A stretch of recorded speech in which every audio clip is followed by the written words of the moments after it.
ya. Kembali dari kelas. Alat-alatnya adalah gunting, mencetak, selotip, kawat, dan gunting.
Assalamualaikum warahmatullahi wabarakatuh.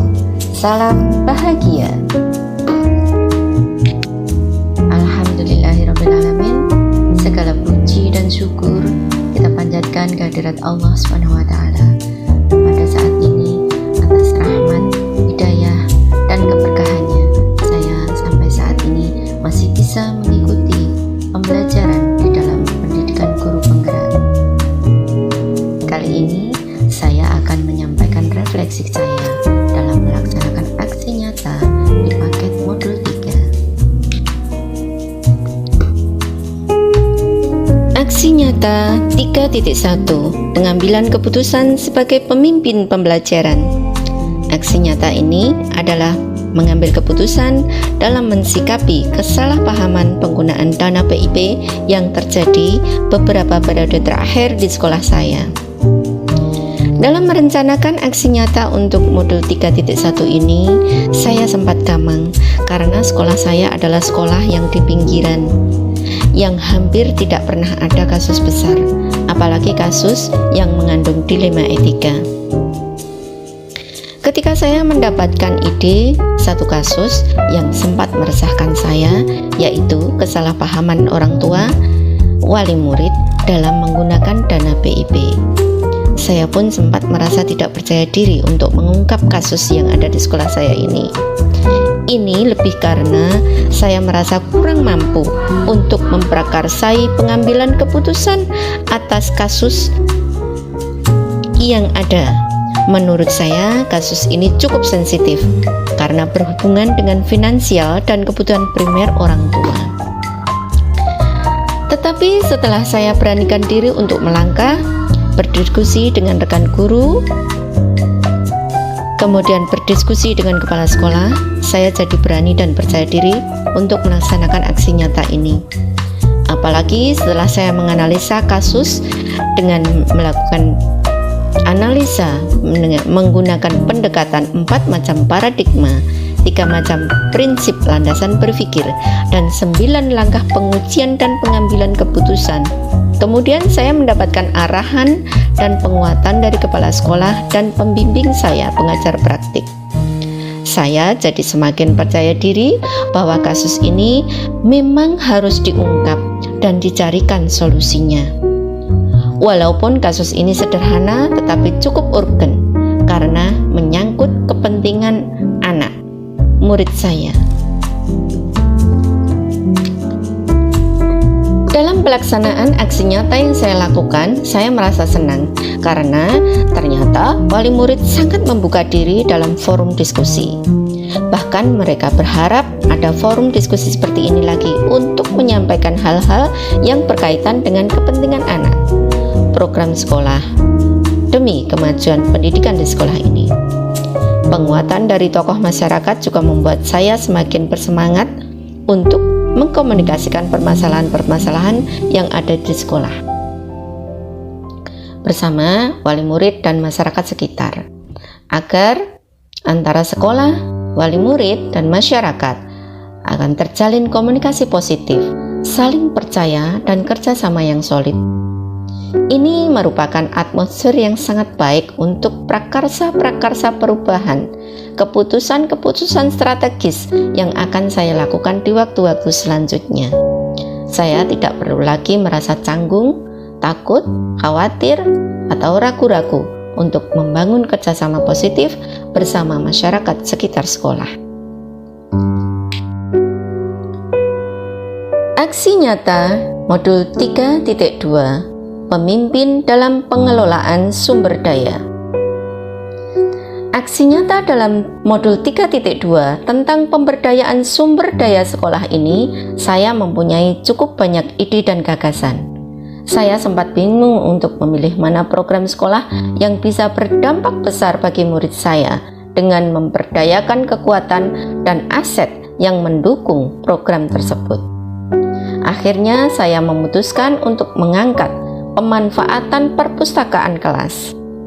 Dasar pemikiran saya, setelah melewati masa pandemi, minat baca murid saya semakin menurun. Mereka lebih suka sibuk dengan Android, cenderung malas membaca. Ditambah lagi dengan tidak ada kegiatan pustaka di sekolah saya, karena sekolah tidak memiliki gedung perpustakaan. Sedangkan terdapat buku-buku yang cukup banyak yang selama ini hanya disimpan di gudang. Dengan pemikiran itu, saya semakin mantap dan bersemangat untuk membuat perencanaan program kegiatan memberdayakan perpustakaan kelas untuk membudayakan gemar membaca. Bagaimana murid saya menjadi gemar membaca dengan memanfaatkan aset perpustakaan kelas dan buku-buku yang ada di sekolah. Program ini juga untuk menghidupkan kembali program kegiatan literasi sekolah yang sempat terhenti oleh masa pandemi. Untuk pemberdayaan modal murid, saya menghubungkan dengan pembelajaran berdiferensiasi di modul sebelumnya. Saya harus dapat memantik motivasi dalam diri murid saya untuk senang membaca dengan memfasilitasi arena membaca yang mengakomodasi kebutuhan membaca semua murid sesuai dengan kesiapan, minat, dan gaya baca setiap murid dalam hal bacaan, bahan bacaan, dan tempat membaca yang nyaman. Dalam pelaksanaan asik nyata ini, saya sangat senang dan bersemangat serta bangga karena murid-murid saya sangat antusias melibatkan diri turut bekerja dalam mewujudkan perpustakaan kelas dan tempat baca yang bervariasi yang akan memfasilitasi kenyamanan mereka dalam membaca. Rekan guru dan kepala sekolah juga memberikan apresiasi dan sangat mendukung program ini. Rekan guru bahkan juga ingin mewujudkan program tersebut di kelas masing-masing.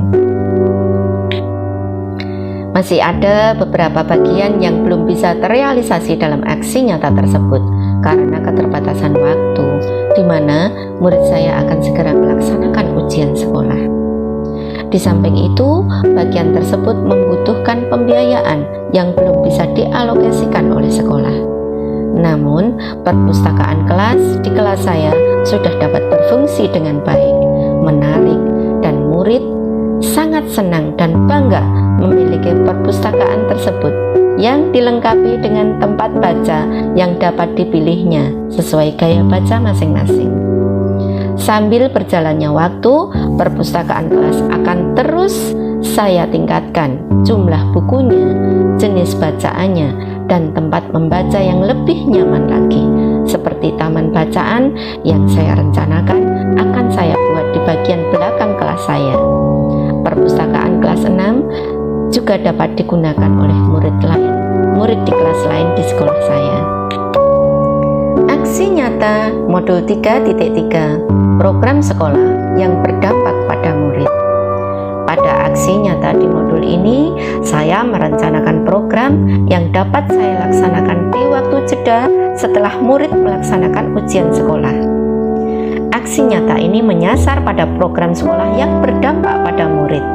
Saya yakin dan percaya diri menyusun program ini. Saya merencanakan untuk dapat menyediakan dan mengkondisikan lingkungan yang dapat mengembangkan kepemimpinan murid, di mana dalam kegiatannya murid dapat memunculkan, mempromosikan, mengaktualisasikan, menunjukkan apa yang menjadi suara, yang menjadi pilihan, dan kepemilikan murid terhadap kegiatan pembelajaran tersebut. Saya berpikir cukup keras karena masa ini sudah tidak ada lagi kegiatan pembelajaran. Akhirnya saya memutuskan untuk membuat program kegiatan murid yang untuk membuat hastakarya dari barang bekas. Program ini merupakan tindak lanjut dari kegiatan kebersihan lingkungan yang rutin dilaksanakan di hari Sabtu. Dalam kegiatan itu, murid saya berikan arahan untuk memisahkan sampah organik dan sampah plastik. Sampah plastik yang selalu paling banyak selama ini ada pihak lain yang memanfaatkannya, yaitu pemulung. Dalam program ini, saya akan mengajak murid saya memanfaatkan sampah yang kondisinya masih bagus dan bersih untuk dibuat hastakarya yang mereka bisa. Program ini juga saya tujukan untuk membekali keterampilan membuat hastakarya dari barang bekas yang dapat dikembangkan di lingkungan rumah murid untuk mengisi waktu luang mereka di masa liburan. Pelaksanaan aksi nyata lancar sesuai perencanaan. Murid-murid saya sangat antusias bekerja, mandiri membuat keputusan, gotong royong dalam bekerja, cukup kritis dan kreatif dalam mewujudkan ide dan gagasan membuat hastakarya sesuai keinginan, pilihan, dan inisiatif mereka sendiri. Dalam proses kegiatannya, saya merasa puas dan bahagia melihat murid-murid saya dalam berkegiatan bersama selalu ceria, senang, nyaman, dan tidak tertekan. Suasana kelas begitu bersahabat, kekeluargaan, toleransi tinggi, dan saling menghargai. Saya juga lega. Dalam kegiatan aksi nyata tidak terjadi hal-hal yang tidak diinginkan, mengingat kegiatan ini menggunakan alat yang mengandung risiko. Karena dalam perencanaannya saya sudah membuat manajemen risiko. Masih ada hal-hal yang kurang dalam aksi nyata ini. Hasil karya murid memang tidak sebagus yang diharapkan, karena kegiatan ini memang baru pertama kali dilakukan murid saya. Dari refleksi bersama murid berkomitmen untuk membuat lagi karya yang lebih bagus dengan bahan barang bekas yang dimiliki di rumah dan akan membawanya ke sekolah sebagai kenang-kenangan. Mereka juga akan membuat lagi karya lain yang akan ditempel, dipasang, dan dimanfaatkan di kamar sendiri untuk mengisi liburan menjelang tahun ajaran baru. Saya mencatat komitmen mereka sebagai rencana tindak lanjut, memberi waktu mereka 1 minggu untuk mengirim karya mereka ke sekolah. Hal ini pula yang membuat saya lega dan bangga, karena ternyata program pengelolaan sampah dengan membuat hasta-karya dari barang bekas ini mengena di hati murid saya, dan mereka akan mengembangkannya di lingkungan rumah. Saya akan tetap bahagia dan bangga menjadi bagian dari pendidikan guru penggerak yang selalu bergerak, terus bergerak, dan berani menggerakkan perubahan-perubahan berarti dalam paradigma pendidikan, khususnya memegang teguh amanat pemimpin pembelajaran yang berpihak pada murid, pemimpin pengelolaan sumber daya sekolah, dan pemimpin pengelolaan program sekolah yang berdampak pada murid. Terus semangat berjuang dengan optimis dan percaya diri, memprakarsai perubahan-perubahan positif dalam komunitas sekolah untuk terus membangun kualitas pembelajaran dan mutu sekolah tempat saya berkarya. Guru penggerak, merdeka belajar. Guru bergerak, Indonesia maju. Wassalamualaikum warahmatullahi wabarakatuh.